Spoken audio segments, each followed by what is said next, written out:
Hey everyone, welcome back to another deep dive with us. Don't forget to hit that subscribe button and the bell icon so you don't miss our future deep dives. All right, sounds good. Okay, today we're taking a closer look at a name you hear almost every day, the European Union. Yeah. We all know it exists, but what is it really all about? Yeah, I think that's a question a lot of people ask, right? What exactly is the EU? Exactly. So in this deep dive, we're going to try to answer that question. We'll explore how it all began, how this whole thing even works, and what role the EU plays in the world today, especially for us here in India. Right, because the EU is actually India's largest trading partner. Exactly. I think a lot of people don't know that. But there's so much more to the EU than just trade. I think what fascinates me the most is that the EU wasn't some planned thing from the beginning. hmm It was born out of this really specific historical context, the aftermath of World War II. Oh, yeah. You know, it's easy to forget sometimes that the EU is a pretty recent invention, historically speaking. I mean, it was only in 1946 that Winston Churchill first floated the idea of a United States of Europe. United States of Europe. Okay, that's interesting. I mean, I'd heard of the EU, obviously, but I'd never heard that phrase before. So Europe was still recovering from the war, and Churchill's already talking about uniting the continent. Well, Churchill wasn't the only one. There were many European leaders who recognized that the old ways of doing things with constant conflict and competition between nations had led to disaster, twice in the first half of the 20th century. Yeah, 2 world wars in just a few decades. That's insane. Exactly. So there was this sense that something had to change. They needed a new way to relate to each other to prevent another catastrophe. And that's how the EU was born. Well, it wasn't that straightforward. It was a long and complex process. But the idea was that by cooperating economically, countries would become so interdependent that war would be unthinkable. So the EU was basically a peace project. At its core, absolutely, it was about building peace through economic integration. Okay, so how did they actually put this idea into practice? Where did they even begin? Well, the first concrete step was the creation of the European Coal and Steel Community in 1952. Coal and steel. Why those two? Well, because at that time, coal and steel were the key ingredients for war-making industries. So the idea was to pool these resources under a common management, making war between member states materially impossible. Ah, okay. So it was a way to take the weapons out of the equation, literally. And which countries were part of this coal and steel community? It started with 6: France, Germany, Italy, Belgium, the Netherlands, and Luxembourg. They're sometimes referred to as the Inner Six, the founding members of what would eventually become the EU. The Inner Six, got it. So they shared their coal and steel, which made war less likely. But how did this small group of 6 countries grow into the European Union we know today, with 27 members? Well, it was a gradual process of expansion and deepening integration. Over the next few decades, the initial economic cooperation expanded to other sectors. They formed a customs union, eliminating tariffs and trade barriers between member states, and they created a single market, allowing for the free movement of goods, services, capital, and people. Wow, okay. So it was like building a single economy out of many different ones. But I imagine this must have been incredibly complex, with all these different countries, each with their own laws, regulations, currencies. Oh, absolutely. There were plenty of challenges along the way, and there still are. But the idea was that by integrating their economies, these countries would become so intertwined that conflict would simply be too costly. And it seems to have worked. There hasn't been a major war in Europe since World War II. That's amazing when you think about it. Centuries of conflict and then peace. Mm. It makes you realize that the EU is much more than just a trade bloc, right? Exactly. It's a peace project, a political experiment, and a social and cultural phenomenon all rolled into one. It's about promoting shared values like democracy, human rights, and the rule of law. Okay, so we've got this incredibly ambitious project. But how does this thing actually work? I mean, we're talking about 27 countries, each with its own government. How do they make decisions collectively? It's not like one big country, right? Right, how does it actually function? So it's definitely a unique and, yeah, it's pretty complex. The EU has its own institutions, its own legal framework, and a system for making decisions that balances the interests of individual member states with the goals of the EU as a whole. Okay, but let's break it down a bit. Let's say the EU wants to pass a new law or launch a new initiative. Yeah. How does that actually happen? Imagine you're explaining this to someone who's completely new to the EU, maybe someone studying for the UPSC exams. Good point. Okay, so let's take a real-world example. Let's say the EU wants to introduce new environmental regulations to combat climate change. First, The European Commission, which acts as the EU's executive branch, drafts a proposal. They do all the research, consult with experts and stakeholders, and come up with a plan. Okay, so the Commission is like the initiator, the one who gets the ball rolling. Exactly. But they can't just dictate the rules. The proposal then goes to the European Parliament and the Council of the European Union. Okay, two more bodies. Mm-hmm. So tell me about those. What do they do? So the European Parliament, which is directly elected by EU citizens, represents the voice of the people. They scrutinize the proposal, debate it, and they can even propose amendments, a lot like our own parliament here in India. Okay, so the Parliament's job is to make sure the proposal reflects the will of the people. Right. And then you have the Council of the European Union. This body represents the governments of the individual member states. So they also have a say in shaping the proposal, and ultimately they have to approve it before it can become law. So like a three-way system of checks and balances. Yeah, you could say that. It's all about finding a balance between the interests of individual countries and the goals of the EU as a whole. So the Commission proposes, the Parliament represents the people, and the Council represents the member states. Yeah. It's a lot like a dance, with these three institutions moving back and forth, negotiating and compromising until they reach an agreement. And then the proposal becomes an EU law. Right. That applies to all 27 member states. Of course, sometimes that process can get a bit complicated and slow, which can be frustrating. I bet. 27 countries trying to agree on anything, that's got to be tough. It can be, but it's also what makes the EU so unique. It's a model of cooperation and compromise on a scale that's never been seen before in history. And, it makes me think about those criticisms we often hear, that the EU is too bureaucratic, too slow, too complex. Mm-hmm. But isn't that, in a way, the price you pay for trying to create something as ambitious and unprecedented as the European Union? That's a good point. It's a trade-off for sure. But when you consider the alternative, the centuries of conflict and division that preceded the EU, maybe a little complexity and compromise isn't such a bad thing after all. Well said. Now, we've talked a lot about how the EU works in theory. Hmm. But what about in practice? Mm-hmm. This is one thing that always comes to mind when I think about the EU, the euro. Oh, yeah. A single currency for 19 countries. Hmm. 19. That's got to be a whole other level of economic integration. Oh, it is. The euro is actually one of the most tangible symbols of European integration. It was a huge step, and it's had a major impact on the lives of millions of people. I can imagine. No more exchanging currencies when you travel between countries. Prices are easier to compare. It must simplify things for businesses, too. Right, exactly. But the euro also highlights some of the challenges that come with integration, because managing a single currency across such a diverse group of economies isn't always easy. Oh, right. That reminds me of the Eurozone crisis that started back in 2008.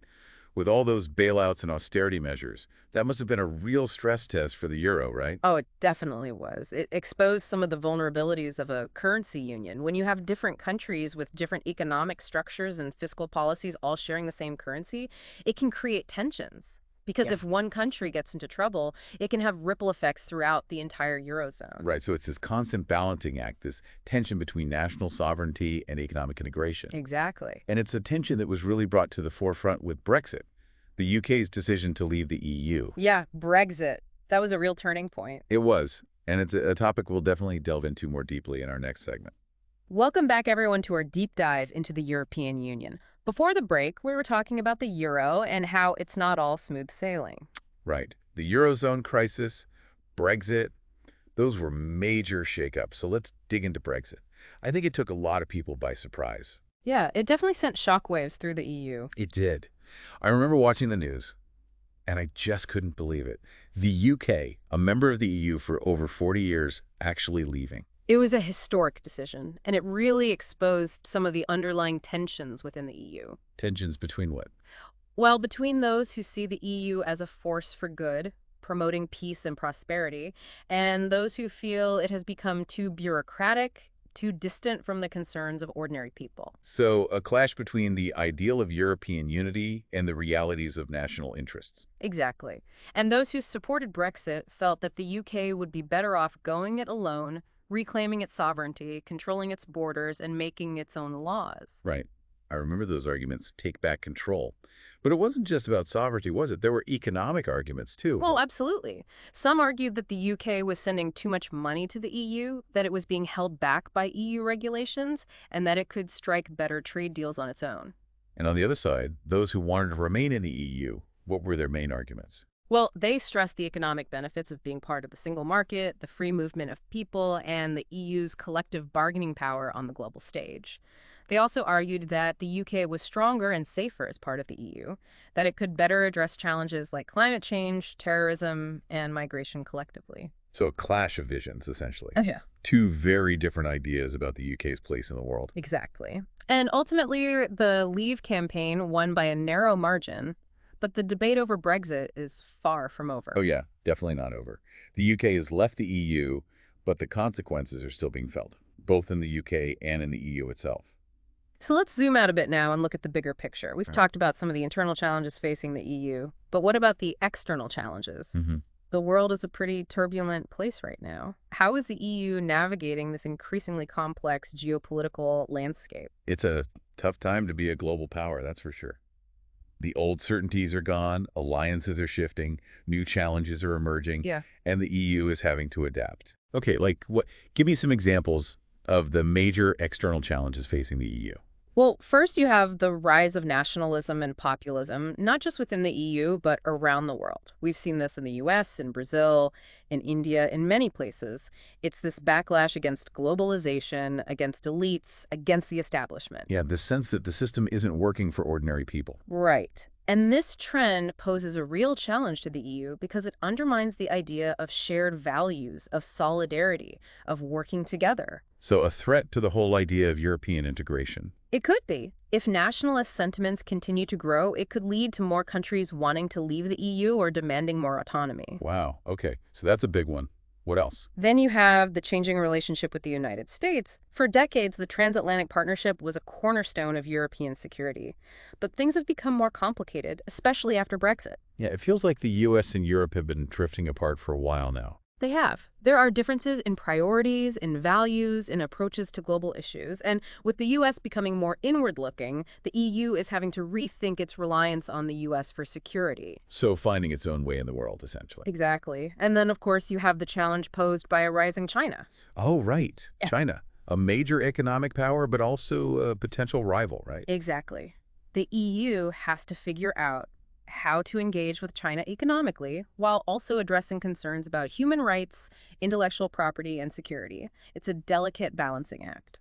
So the EU is facing a lot of pressure, both from within and without. It is. It's a time of uncertainty, of flux, of transition, but it's also a time of opportunity. Opportunity, how so? Well, because the EU has a chance to reinvent itself, to redefine its role in the world, to become a stronger, more independent, more resilient actor on the global stage. So a chance to forge a new path. Exactly. But to do that, it needs to address the underlying causes of the challenges it's facing.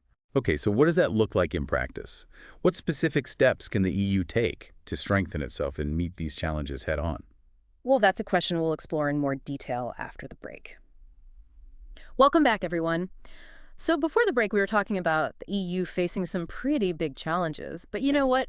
Challenges also mean opportunities. Right. So how can the EU turn these challenges into opportunities? How can they adapt and thrive in this changing world? Well, for starters, they need to focus on strengthening their internal cohesion. Address those anxieties that are fueling nationalism and populism. Like what? Well, they need to show their citizens that the EU is working for them, that it's delivering concrete benefits. Okay, so focus on the things that matter most to people. Like what? Well, like jobs, economic growth, security, and a sense of fairness. Right. Pocketbook issues. Those are always top of mind. Exactly. The EU needs to make sure that the benefits of integration are felt by everyone, not just by a select few. That makes sense. Address the root causes of discontent.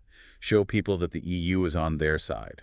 Right. And they also need to be more transparent, more accountable, more responsive to the needs and concerns of their citizens. So less bureaucracy, more democracy. Basically, yeah.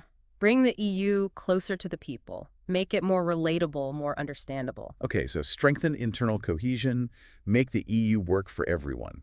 What else? Well, externally, the EU needs to become a more assertive and strategic actor on the global stage. What does that look like? Well, for one thing, it means strengthening its defense capabilities. Yeah. Being less reliant on the U.S. for security. Right. Building up its own military might.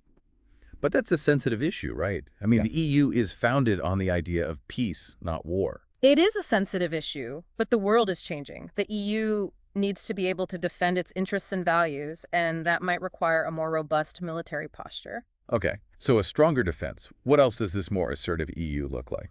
Well, it also means deepening cooperation with like-minded partners around the world. Okay, like who? Well, countries like Canada, Japan, Australia, India. Countries that share the EU's commitment to democracy, human rights, and the rule of law. Ah, so building alliances, forming coalitions of the willing. Exactly, because in a multipolar world, no one can go it alone.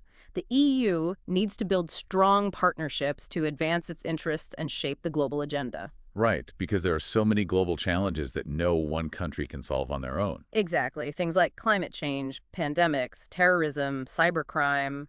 These are transnational issues that require global cooperation. And the EU can be a leader in tackling these challenges, working with its partners to find solutions. It's interesting, isn't it? We started this deep dive talking about the EU as this peace project, this economic union, and now we're talking about defense, geopolitics, global leadership. It just shows you how much the EU has evolved over the years. Right. It's gone from rebuilding a war-torn continent to becoming a major player on the world stage. Exactly. And the EU's journey is far from over. It's still evolving, still adapting, still facing new challenges, but it also had a lot to offer the world. Okay, so let's wrap this up. What are the key takeaways from our deep dive into the EU? What do we want our listeners to remember? Well, first, I think it's important to remember that the EU is a unique and complex entity. It's not a country, but it's more than just an international organization. It's something in between. Right, this sui generis entity. Exactly, and it's constantly evolving. Second, I think it's important to understand the historical context in which the EU was created. Right, born out of the ashes of World War II, this desire for lasting peace. Yeah, and that desire for peace is still at the heart of the EU's mission today. Okay, peace, evolution, anything else? Well, the EU faces a lot of challenges. Internally, it's grappling with the rise of nationalism and populism, the legacy of the Eurozone crisis, the ongoing debate over Brexit. And externally, it's dealing with the shifting global landscape, the changing relationship with the U.S., the rise of China, the war in Ukraine. Exactly. It's a lot to juggle. But despite all these challenges, the EU remains a powerful force in the world. Right. It's the world's largest single market, a major trading partner for many countries, including India. And it's a leading voice on issues like climate change, human rights, and multilateralism. So yeah, the EU is a complex and fascinating entity full of contradictions and paradoxes, but it's also a testament to the human capacity for cooperation, for compromise, for finding common ground, even in the face of adversity. Well said. I think that's a great place to end our deep dive. Thanks to everyone for joining us. We hope you found it informative and thought-provoking. And don't forget to like and subscribe to our channel for more deep dives into fascinating topics.